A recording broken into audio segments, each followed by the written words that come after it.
Click করুন অ্যাপের bell আইকনে আর সাবস্ক্রাইব করুন এবিপি আনন্দ। সব সময় থাকুন খবরে।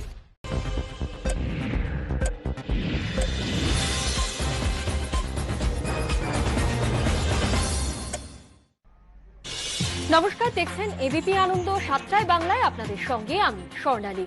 ভোপালের আতঙ্ক ফিরল ভাইজাগে।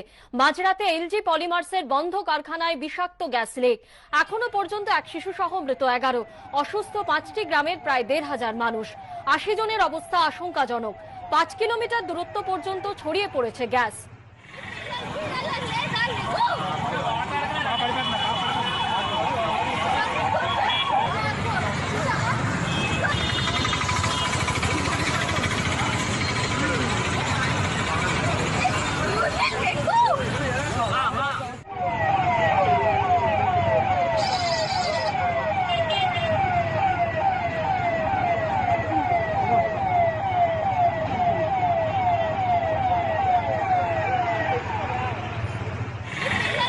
পুরসভার তরফে বাসিন্দাদের বাড়ি থেকে বের হতে নিষেধ করা হয়েছে। স্থানীয় সূত্রে খবর, ওই কারখানা থেকে রাত 3টে নাগাদ গ্যাস লিক হয়। পুলিশ জানিয়েছে 2টি ট্যাঙ্ক থেকে 5,000 টন বিষাক্ত গ্যাস লিক হয়।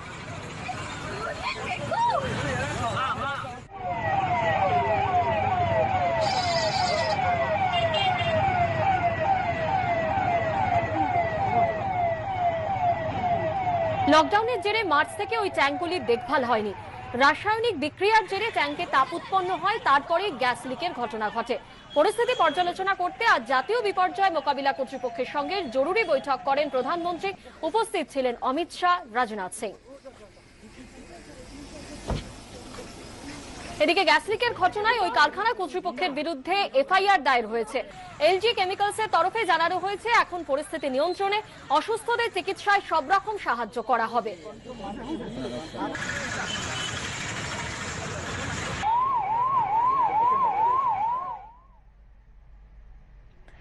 ভোপাল গ্যাস দুর্ঘটনা স্মৃতি ফেরালো ভাইজাগ। মধ্যপ্রদেশের ভোপালে গ্যাস দুর্ঘটনা ঘটেছিল 1984 তেসরা ডিসেম্বর। আর অন্ধ্রপ্রদেশের ভাইজাগে গ্যাস লিকের ঘটনা ঘটল 7ই মে 2020। ভোপালের কারখানা ছিল ইউনিয়ন কার্বাইডের। ভাইজাগে দুর্ঘটনা ঘটেছে এলজি পলিমার্স কারখানায়। ভোপালে গ্যাস দুর্ঘটনায় 3,787 জনের মৃত্যু হয়েছিল। ভাইজাগে এখনো পর্যন্ত 10 জনের মৃত্যু হয়েছে। ভোপালে 5 লক্ষের বেশি মানুষ আক্রান্ত হয়েছিলেন। ভাইজাগে আক্রান্ত 1000-এরও বেশি। ভোপালে মিথাইল আইসোসায়ানাইড গ্যাস লিক করে দুর্ঘটনা ঘটে। ভাইজাগে স্টাইরিন গ্যাস লিক করে এলজি পলিমার্স কারখানা থেকে।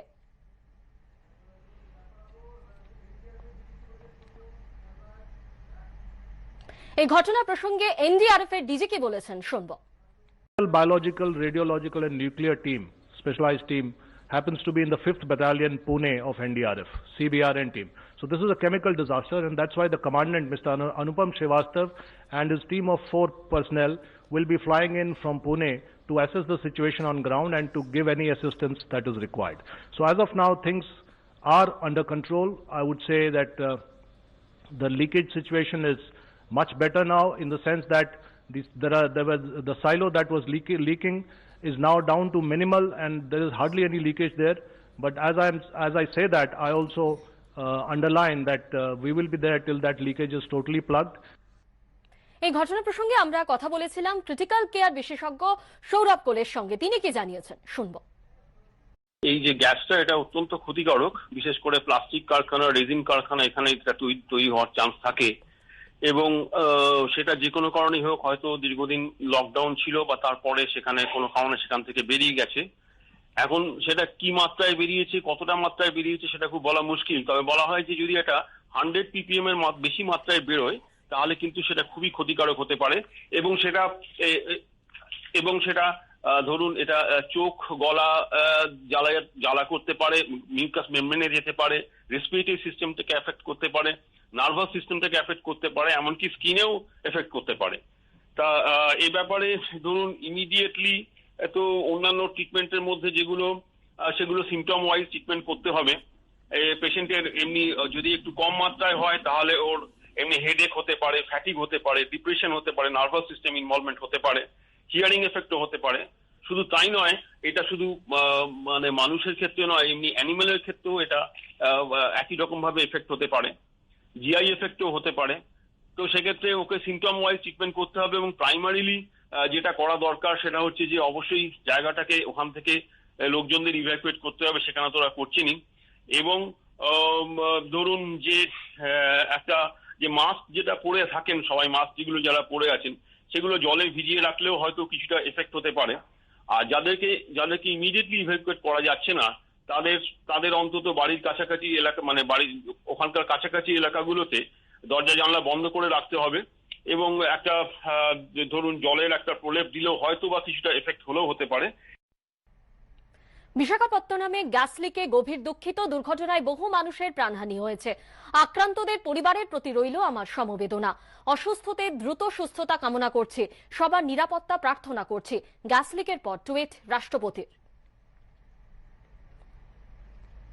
অন্ধ্রপ্রদেশের বিশাখাপত্তনমে কারখানা থেকে বিষাক্ত গ্যাস লিকের ঘটনায় তৎপরতা প্রশাসনিক ও রাজনৈতিক মহলে। প্রধানমন্ত্রী নরেন্দ্র মোদী টুইটে জানিয়েছেন, স্বরাষ্ট্র মন্ত্রক ও জাতীয় বিপর্যয় মোকাবিলা কর্তৃপক্ষের সঙ্গে তার কথা হয়েছে। পরিস্থিতির উপর নজর রাখছে প্রশাসন। বিশাখাপত্তনমে অসুস্থদের দ্রুত আরোগ্য কামনা করেছেন প্রধানমন্ত্রী। বিশাখাপত্তনমের ঘটনা খুবই উদ্বেগজনক। জাতীয় বিপর্যয় মোকাবিলা কর্তৃপক্ষ ও সংশ্লিষ্ট আধিকারিকদের সঙ্গে কথা বলেছি। পরিস্থিতির উপর সবসময় নজর রাখা হচ্ছে। অসুস্থদের দ্রুত আরোগ্য কামনা করি, টুইট করলেন কেন্দ্রীয় স্বরাষ্ট্রমন্ত্রী।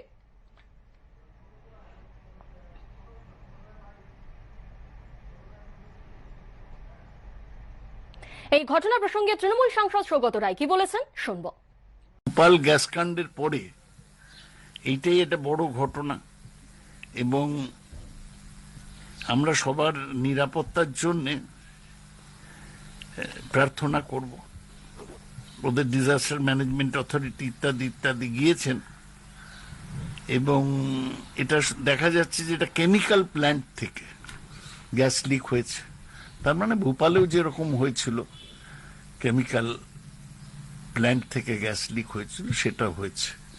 আমরা সবাই যারা অসুস্থ তারা তাড়াতাড়ি ভালো হোক, সরকার অবিলম্বে ব্যবস্থা করুন চিকিৎসার। ভাইজাকে এই গ্যাস লিকের ঘটনা প্রসঙ্গে বিজেপির রাজ্য সভাপতি দিলীপ ঘোষ কি বলেছেন, আসুন শুনে নিই। খুবই দুর্ভাগ্যজনক ঘটনা। এখনো হয়তো খুব বেশি মৃত্যু হয়নি, হতে পারত। আর এই যে ঔদ্যোগিকরণ হচ্ছে, শিল্পীকরণ, তার মধ্যে এইসব ঘটনা নতুন কিছু নয়। ভারতবর্ষের ইতিহাসে ইন্ডিয়ান কার্বাইডের 1984 সালের ঘটনা মনে আছে আমাদেরও, তখন এখনো মানুষ এখানে বিকলাঙ্গ হয়ে আছেন। তো ভগবান করুক যাতে এই ধরনের ঘটনা না হয় এবং তাড়াতাড়ি যেন এটা সেরে উঠতে পারে। সরকার যথেষ্ট গুরুত্ব দিয়ে এটাকে মোকাবিলা করার চেষ্টা করছে, সেখানে জলসেনা অন্যান্য সেনা নেমেছেন। তো এর থেকে বোঝা যায় যে অনেক বেশি সতর্কতা নেওয়ার দরকার আছে। সিপিএম নেতা মোহাম্মদ সেলিম কি বলেছেন শুনব। অনেক মানুষ হাসপাতালে গিয়েছেন। আমি দেখলাম বিশাখাপত্তনমের পুলিশ কমিশনার বলেছে যে একটা এফআইআর করা হয়েছে, কিন্তু আমার মনে হয় এই ধরনের গ্যাস নিয়ে যারা কাজ করে এবং এই পলিমার কোম্পানি এই ধরনের যে কোনো জায়গায়, সেখানে লকডাউনের সময় যদি ঠিকমতো মেনটেন্স না হলে আরও বেশি চান্স থাকে অ্যাক্সিডেন্টের।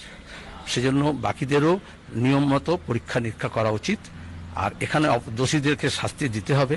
এটা ভোপাল গ্যাসটা যদি না হয়, এবং এই সময় হয়েছে, এই গ্যাসটা যদি ওই স্কেলে হয়নি, কিন্তু আশেপাশে গ্রামের লোকজন যারা এই সমস্যার কোনো সম্পর্ক নেই তারাই হচ্ছে আক্রান্ত হয়েছে।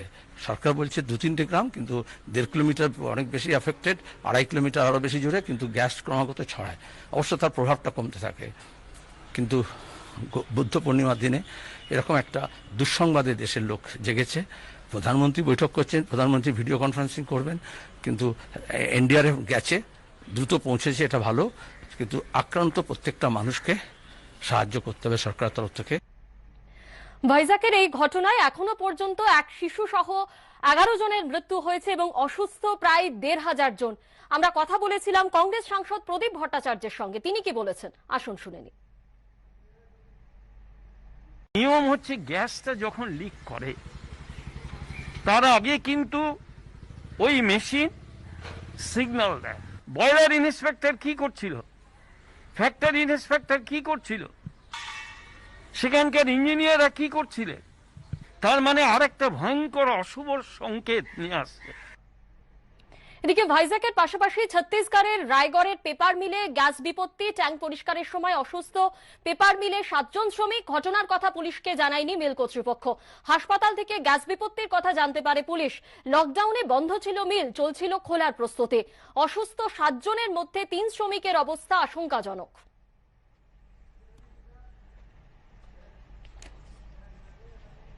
জুন জুলাইয়ে আরো ভয়াবহ আকার নিতে পারে করোনা। সতর্কবার্তা দিল্লি এইমসের অধিকর্তার। বললেন ভয়াবহতার মাত্রা নির্ভর করবে লকডাউনের সাফল্যের উপর। मॉडलिंग डेटा के हिसाब से ये है कि जैसे जैसे केसेस बढ़ रहे हैं उसके हिसाब से ये लाइकली है कि जो हमारी पीक है वो जून जुलाई में आ सकती है। लेकिन इस पे कई और चीज़ें वेरिएबल्स हैं जो टाइम समय से पता चलेगा कि वो कितनी इफेक्टिव हैं। जैसे लॉकडाउन का और असर जो एक्सटेंड हुआ है उसका कितना असर पड़ता है, या और क्या जो चीज़ें हैं उसमें क्या इफेक्ट होगा। लेकिन अगर हम आज का डेटा देखें तो उसमें यही लगता है कि जो पीक है वो जून जुलाई में आ सकता है। ये तो आगे ही समय ही बता पाएगा, लेकिन जैसे जैसे हम डबलिंग टाइम देख रहे हैं तो नंबर ऑफ केसेस बढ़ने के चांसेस तो हैं। এ বিষয়ে আমরা কথা বলেছিলাম চিকিৎসক দীপ্তেন্দ্র সরকারের সঙ্গে। কি বলেছেন তিনি, শুনবো। এই যে রাইজটা হবে, এই রাইজটা ট্রু রাইজ নাকি যেহেতু টেস্টিং বেশি সেই জন্য রাইজ, সেটা বলা খুব ডিফিকাল্ট।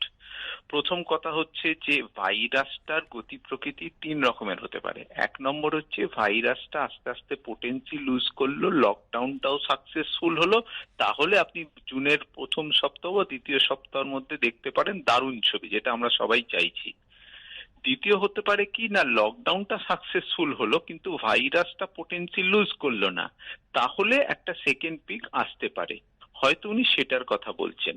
আর একটা হতে পারে যে আপনি এখন চলে গেল আপাতত, আবার নভেম্বর ডিসেম্বরে এলো। সুতরাং এই 3টে পসিবিলিটির কথাই কিন্তু WHO বলছে। এখন এর মধ্যে কোন পসিবিলিটি ভারতে হবে সেটা এখন প্রেডিক্ট করা সম্ভব নয়। তবে হ্যাঁ, এই সম্ভাবনাটা থেকেই যাচ্ছে যে জুলাই মাসে নাগাদ আর একটা পিক, সেকেন্ড ছোট পিক আসলো। কিন্তু এর সাথে আশার বাণীটা হচ্ছে ততদিনে কিন্তু টেস্টিং এর ক্ষমতা এখন যা আছে তার অন্তত 10 টাইমস বেড়ে যাবে। ততদিনে রেমডেসিভির বা হাইড্রক্সিক্লোরোকুইন বা লোপিনাভির কতটা কাজ করে সেটাও আমরা জেনে যাব। সুতরাং বাই দ্যাট টাইম যদি সেকেন্ড পিক আসেও আমাদের প্রিপেয়ারনেস টু ট্রিট, এখন তো আমরা প্রিভেনশনে রয়েছি, তখন প্রিপেয়ারনেস টু ট্রিট সেটাও আমরা একটা জায়গায় পৌঁছবো। এখনকার অবস্থা আর জুলাইয়ের অবস্থা, কেসের সংখ্যা যদি বাড়েও তাহলে চিকিৎসা করার ক্ষমতাটাও আসবে।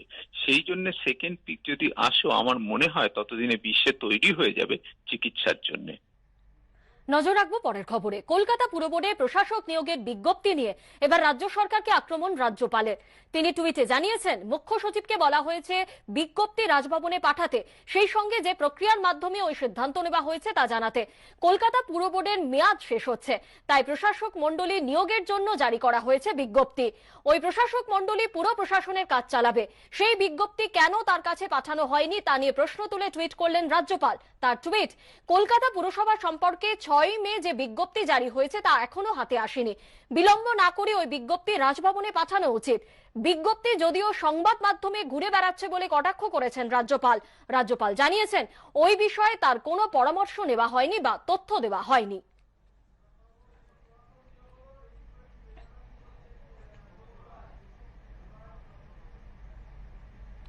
কলকাতা পুর বোর্ডে প্রশাসক নিয়োগ প্রসঙ্গে তৃণমূল সাংসদ সৌগত রায় কি বলেছেন, শুনবো। এইটা বলুন যে যেটা বসানো হয়নি, ওকে জিজ্ঞেস করে যেটা বসানো হয়েছে মেয়রকে মুখ্য প্রশাসক করে, সেটা আইনি না বেআইনি? এর জন্য রাজ্যপালের অনুমতি লাগে না লাগে না? উত্তর হচ্ছে লাগে না। আমাদের দেশের আইন অনুযায়ী অ্যাডমিনিস্ট্রেটিভ কোনো অর্ডার দিলে রাজ্যপালের সই লাগে না। সরকার হয়তো অর্ডিন্যান্স করে এটাকে করতে পারতেন, কিন্তু যেখানে জগদীপ ধনকারের মতো গভর্নর রয়েছেন সেখানে সরকার তো অর্ডিন্যান্স করতে পারবে না। সরকার তাই পুরো আইনটা দেখে আইন অনুযায়ী প্রশাসক নিয়োগ করেছেন মেয়রকে। কলকাতা পুরসভায় বসানো হলো প্রশাসক, এ বিষয়ে দিলীপ ঘোষ কি বললেন, শুনবো। যিনি পৌরমন্ত্রী তিনি নিজেকেই এক জায়গায় মেয়র হিসাবে নিয়োগ করছেন তার জন্য তিনি সরকারের তরফ থেকে নোটিফিকেশন জারি হয়েছে। কেউ এতে একমত হননি, কারণ যে আইন আছে পৌরসভার সে আইন মোতাবেকও এটা ঠিক নয়, সংবিধানের ধারাকে এক প্রকার অমান্য করছে। আর আমাদের মাননীয় গভর্নর একজন বড় আইনজীবী, সংবিধান জানেন, সেজন্য তিনি যেটা বলছেন একেবারে ফালতু কথা এরকম নয়, চিন্তা ভাবনা করে বলেছেন। এই ব্যাপারে অন্যান্য বিরোধী দল এবং আমরা একমতই আছি। করোনা সংকটের সময় গোটা বিশ্ব ভারতকে স্মরণ করেছে। ভারতও ভেদাভেদ না করে সবার পাশে দাঁড়িয়েছে। বুদ্ধ পূর্ণিমার একটি অনুষ্ঠানে বার্তা প্রধানমন্ত্রী। विश्व के अनेक देशों ने भारत को इस मुश्किल समय में याद किया और भारत ने भी हर जरूरतमंद तक पहुंचने में कोई कसर नहीं छोड़ी है। भारत आज प्रत्येक भारतवासी का जीवन बचाने के लिए हर संभव प्रयास तो कर ही रहा है, अपने वैश्विक दायित्वों का भी उतनी ही गंभीरता से पालन कर रहा है।